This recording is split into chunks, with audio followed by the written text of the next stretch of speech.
payg'ambar sollallohu alayhi vasallam aytdilar: jannat egalari jannatga, do'zax egalari do'zaxga kirgach, chaqirguvchi nido qiladi: ey jannat egalari, Alloh taolo sizlarga va'da qilgan narsalarni bermoqni xohlaydi.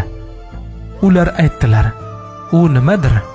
Axir tarozularimizni og'ir qilmadimi? Ko'zimizni oq yorug' qilmadimi? Do'zaxdan chiqarib jannatga kirgizmadimi? Yana nima beradi? So'ngra aytdi: hijobni ochadi. Unga qaraydilar. Mening jonim qo'lida bo'lgan zotga qasamki, ularga berilgan narsalarning eng yaxshirog'i Allohning yuzini ko'rishdir. Anas ibn Malik Alloh undan rozi bo'lsin rivoyat qiladi. Jabroil alayhissalom payg'ambar sollallohu alayhi vasallamning oldilariga oq oyna olib keldi. Unda bitta qora nuqta bor edi.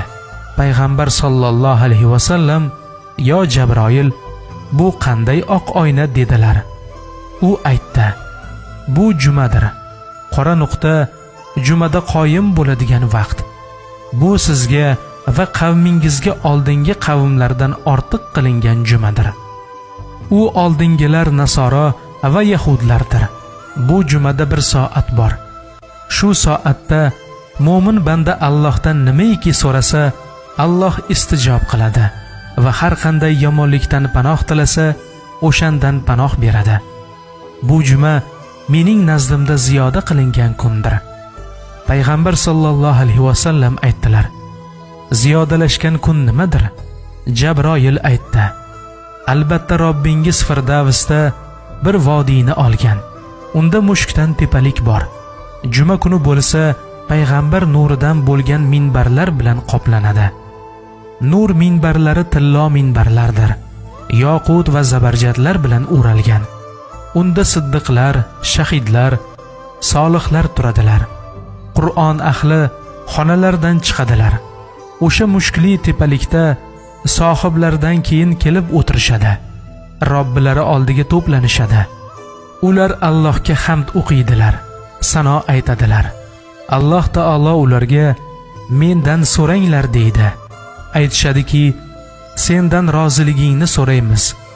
Shunda Alloh: "Sizlardan roziman. Sizlarga jannatni, hovlimni ziynatladim. Sizlarga barcha ne'matlarimni yetkazdim." Keyin ularga o'zining ravshanligini ko'rsatadi va Alloh taolo bergan kunlarining ichida eng yaxshirog'i juma bo'lib qoldi, saxovatdan ziyoda qilgani uchun. Xabarda rivoyat qilinadi: albatta Alloh taolo maloikalarga do'stlarimni taomlantiringlar deb aytar ekan. Turli xil taomlar keltiriladi. Har bir luqmalarida boshqalarda yo'q lazzatni topadilar. Taomdan forig' bo'lishgan bo'lsalar, bandalarimning chanqog'ini qondiringlar deydi. Ichimliklar keltirishar ekan. Har bir ichimlikning ikkinchi ichimlikda topilmaydigan lazzati bo'ladi. Undan ham forig' bo'lsalar, Alloh aytadi: "Men sizlarning Robbingizdirman. Sizlarga bergan va'damga sodiq bo'ldim. Bas, sizlar so'ranglar, bergayman."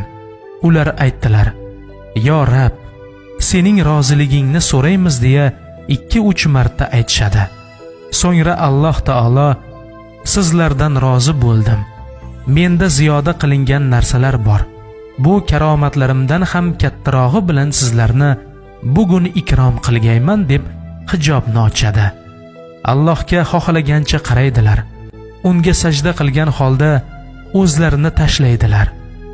Ular sajdada Alloh taolo xohlagancha bo'lishadi. Keyin ularga aytadi: "Boshlaringizni ko'taring. Bu joy ibodat qiladigan joy emas." Ular jannatdagi barcha ne'matlarni unutishadi. Bu qarash boshqa ne'matlardan eng yaxshi, sevimli bo'lgani uchun.